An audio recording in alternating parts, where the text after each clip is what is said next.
ang matalinong pilyo, ang pagbabago ni John Paul.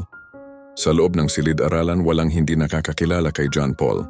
Siya ang pambato ng klase pagdating sa mga pagsusulit. Laging perpekto ang score at hindi nagpapahuli sa palitan ng kuro-kuro o oral recitation.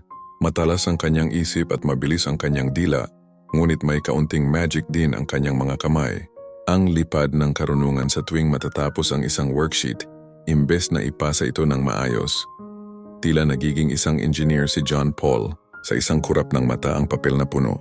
Nang tamang sagot ay nagiging isang saranggula. Maririnig na lamang ang buntong hininga ng kanyang mga guro, habang pinagmamasdan ang lumilipad na worksheet sa loob ng classroom. Dahil dito, hindi maiwasang mapagalitan si John Paul, ngunit sa likod ng kanyang pagiging pilyo, may isang ugaling hinding-hindi niya nakakalimutan. Ang paggalang. Tuwing umaga, bago magsimula ang ingay ng eskwelahan, siya ang unang lalapit kina Teacher Andrea at Teacher Pauline upang magmano.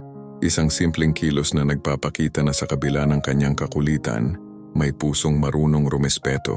Ang pagmamasid sa umaga isang umaga, habang ang lahat ay abala sa pagwawalis at pagpupulot ng kalat, nakaupo lang si John Paul sa isang tabi. Pinagmamasdan niya ang kanyang mga kaklase na tagaktak ang pawis sa paglilinis ng paligid. Batid ni na Teacher Andrea at Teacher Pauline ang potensyal ng bata. John Paul, malumanay na tawag ni Teacher Andrea.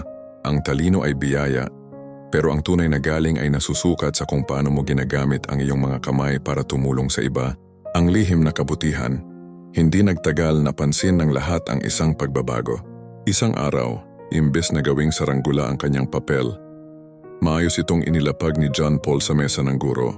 Pagkatapos kinuha niya ang walis at kusang tumulong sa kanyang mga kaklase, na kanina lang ay pinapanood niya lang. Nasilayan ni na Teacher Andrea at Teacher Pauline ang matagal na nilang hinihintay. Ang pagpili ni John Paul na maging mabuting kapwa mag-aaral. Napagtanto ni John Paul na mas masarap palang lumipad ang saranggula kung ang hanging nagpapataas dito ay ang pasasalamat at pagtulong sa iba, hindi lang ang sarili niyang galing.